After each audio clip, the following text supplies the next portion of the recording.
Just the Tips. All right, everybody, it's Adam and Mike, Just the Tips podcast, number 85, here at Wiltwick. Yeah, dude. Just finished up 9. And here comes the rain again. Yeah, we got a storm coming in, but we want to bring to you Commandment number 2. And on an apropos day where it looks like the world's going to end out here as this storm blows through with lightning strikes, that's for those of you who break Commandment number 2, right? And 1, and 3 through 8. 3 through 10. So Commandment number 1 was... We should probably get these chiseled onto stone before, chest.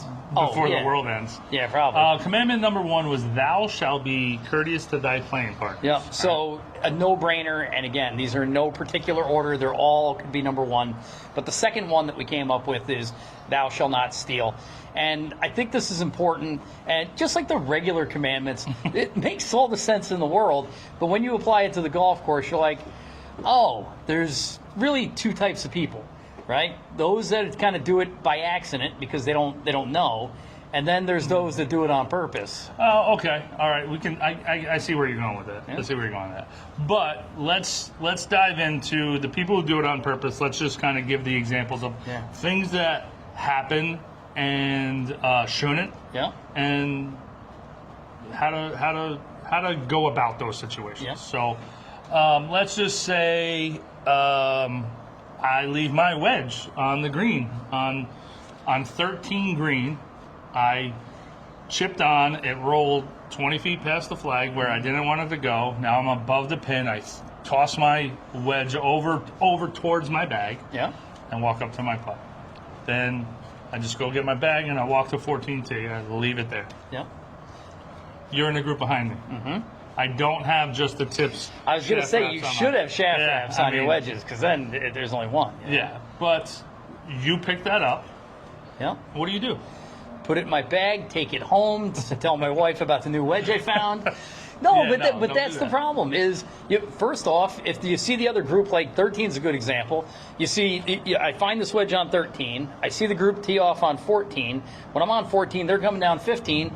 I wave, hey, anybody lose a wedge? Yeah. Right? But if that's not me. Okay, not a problem. Then at the end of the round, I just turn it into the pro shop. Turn it into the pro shop, and that goes for wedges, head covers, range finders, phones, keys, ball markers. Yeah. And I think, we did discuss like one thing about like ball markers, right? Like, yeah, you get the little plastic ones that you get in an outing and stuff like that, but some of them are like Tobacco Road ball markers or Tobacco Kiowa head covers or something like that. So when we go to a course and it's a big boy course, you always want to trinket. But sometimes either A, you're like, oh, I already have a zillion shirts, or I have every head cover that I need. Sometimes, like Kiowa, you're like, oh, $300 sweatshirt. I'm going to get the ball marker, right? I'll get the $49.99 ball marker. Yeah, but sometimes the ball marker is the only thing that you get to commemorate your round. And then, like I said, you drop one. I thought I dropped my Tobacco Road one. I was infuriated, right? Yeah. I found it in the laundry, but that's okay. But like I said, somebody took the time to grab that thing. It's important to them. I've just been with people before that when they find something on the course, they're like, lucky day. I'm like, no, it's not. Thou shalt not steal. I mean, I found a $100 bill, I'm going to put it in my pocket, but... Oh, that's cash. Yeah, I mean, what are you going to do? Go around and be like, anybody drop 100? Exactly, So outside of that and the dirty glove, outside of that, everything else... And the towel. Don't pick up the towel. No. Don't pick it. I mean, if it's like a Tobacco Road towel, pick it up. All right. Like, I don't know. Just don't. Yeah. They're kind of gross sometimes. Yeah, don't pick up the towel. Maybe pick it up with your wedge and hook it on like a bench or something. I don't know. It baffles the mind that somebody would play golf and find a piece of equipment or a piece of memorabilia on the course and just be like, oh, wow. This is mine now. Yeah, you're coming home with me. Yep. Like, turn it into the pro shop when you're done. Next one, which I think you were talking about, you don't do it on purpose or is, dude, I yanked my ball off at 12 tee and hit it into 17 fairway. Yeah. And group is coming up. And I'm walking, they're riding. Yeah. I'm over there walking. And this old guy picks it up. Cool. Brand new tricks on. Yep. Puts it in his pocket. Yeah. Home run. Great day for him. He can't even. I should have signed it for him. He can't even pronounce Trixon, but now he's got a new Squatch Quell ball in his bag.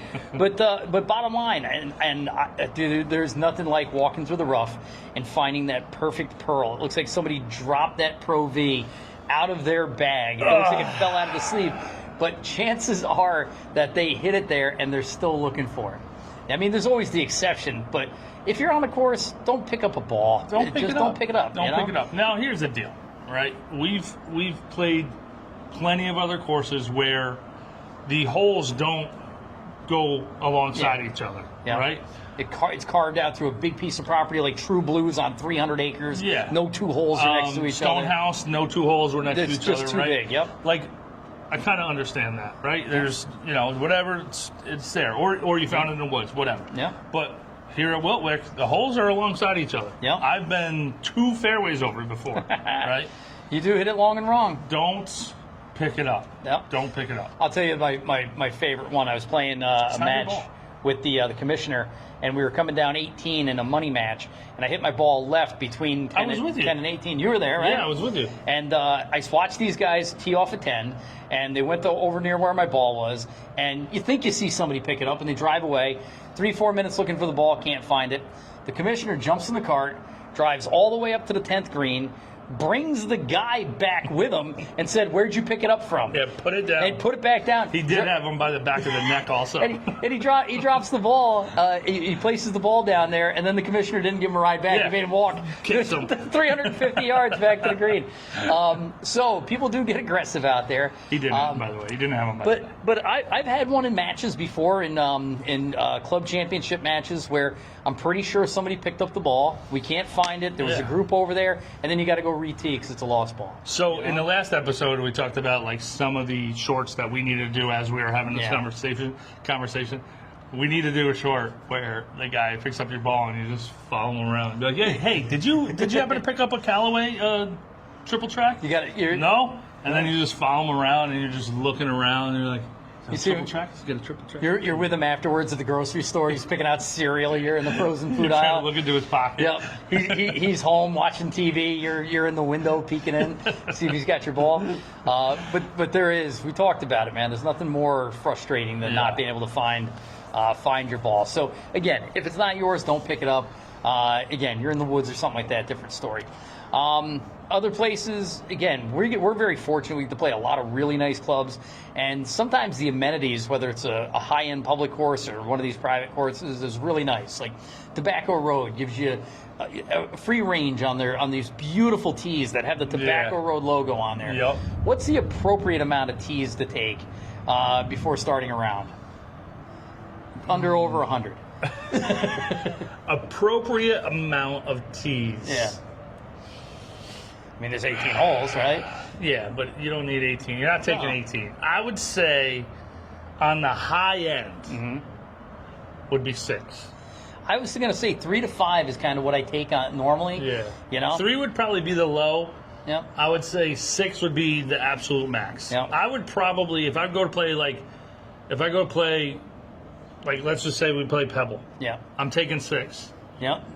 5 I'm going to use. Maybe 3 I'm going to use. Yeah. The other ones are going and getting put away. So a handful is inappropriate? Absolutely The not. double fist handful is inappropriate? The multiple handfuls? All right. Yeah. And then there's, I played Silo Ridge. I had the luxury to play Silo Ridge once. Name dropper. Played Silo Ridge. That's it. They have a cart full of things, like on the range. Tees, ball markers, divot tools, pencils, scorecards, sunblock. They had like snacks on there, I think, and Snacks. I wanted to take like 6 of everything, and I definitely had to like hold myself back a little bit. But when you go to nice places, just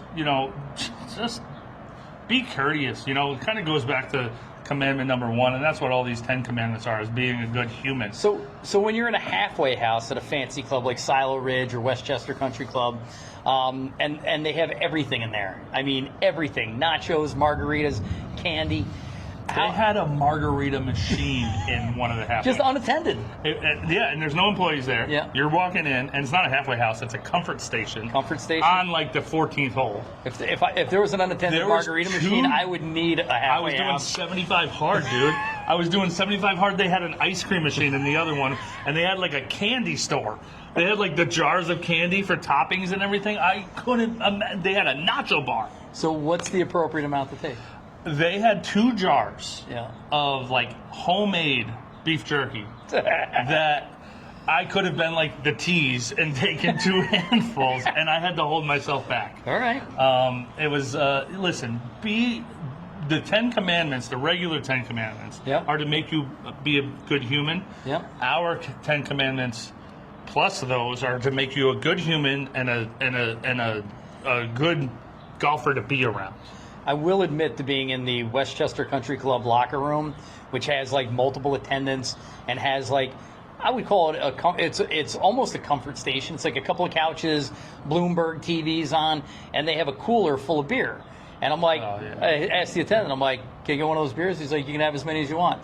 I bet I stayed there for 3 hours.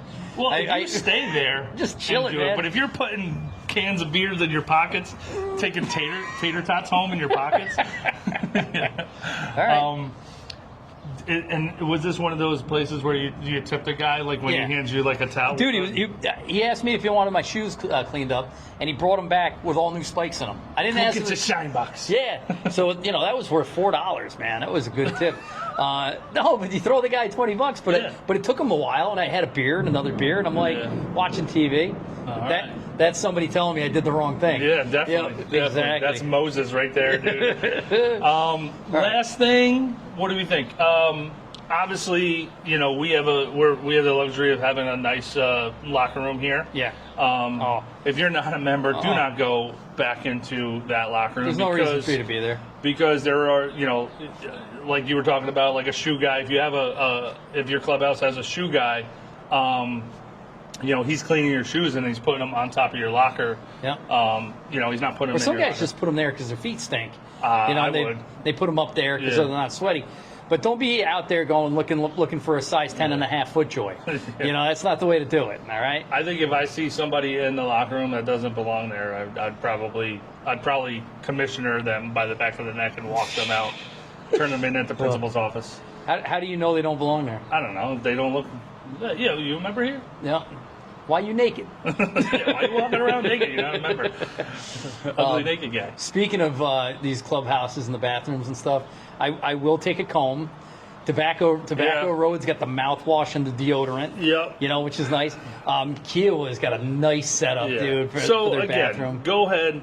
Woo! That's pretty close. Let's make this one. Let's finish this up quick. Go ahead and take your comb, take your toothbrush, take your mouthwash, take your deodorant. Yeah. Take one. Maybe take 2, but that's it. Exactly. That's it. Like people stock. I don't need a comb. People stocking up like it's Sam's Club. Yeah, dude. You don't need 6 toothbrushes. So, last one I got is for all you range ball thieves out there. Yeah. Now, I've been tempted in the past. We go to Kiowa, and they have pyramids of brand new Pro Vs. Kind of hard not to be like. They say range ball all over it. It also says Pro V all over it. So again, I can understand the temptation, but there's no reason to grab it. But for those of you that are finding the yellow Mizuno limited flight range ball, and you think, I paid $20 for a bucket of balls, and I'm just going to dump half of them in my bag. Don't do that, dude. Don't be the guy out there playing the range ball. And I think, as we go in through these commandments, you're going to learn that the guy who's taking range balls, there's going to be certain places that you go and play or to start your game. And, that's what this channel is about. Yeah. We want to grow the game. We want people to learn how to get into the game, but also to get better at the game. But there's a way to do it. Yeah. And coming to a country club as your first 18-hole round and taking range balls and taking a whole thing of tees and stealing combs and going into the men's locker room, not the way to start. Nah. So No. So bottom line is just like the thou shall not steal on the what are we going to call those? The old school commandments, the old ones. The retro commandments. It's the same thing here, but just identifying, like I said, police yourself, police your friends around you.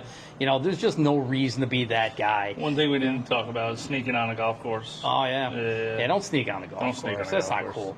Unless it's Augusta. We should sneak on Augusta. We would get shot. Yeah, I think that is a policy. Yeah, it's below the Mason-Dixon line. You'll probably get exactly. Yeah. You see Mike running through the woods. Would you be all right though if you got shot and just they left your body at Augusta, and you're like in Rays Creek? Like the last thing you see is as your lights go out is Hogan's Bridge. Yeah, it'd probably be okay. Like I could imagine my last thought it'd be on number 12. Like, the wind really does swirl here. Oh, yeah. I definitely 3-putt from there. That's it. Definitely don't be long. Yeah. But yeah, don't sneak on a golf course. Yeah. Other than that, I mean, bottom line, like, just be a good human, man, on the golf course, which makes you be a good golf human. Listen, this podcast doesn't have to be long. No. But again, it's our job to give this information. Like I said, two types of people. Those that don't know you shouldn't take all the tees, and then those, then there's the ones that do know they shouldn't take off all the tees and do them anyway. Let's police as a community. Yep. So, but man, this one doesn't have to be long. It's pretty straightforward. Yep. But it's still one of the 10 commandments. All right, man. Well, like I said, that rain's coming down hard. So thank the sponsors, all the Strands courses, True Blue Caledonia, the Steve Dressler Golf School, Tot Hill Farm, Tobacco Road, Royal New Kent and Stonehouse. Love you guys. All right. Kennett Custom Wedgwoods, Base Cigars, Sundog. You guys know who you are. Checking the links down below. Yep. All right. Buy your shirt. Buy your shirt. All right. I'm Adam. I'm Mike. Just the tips. Just the tips.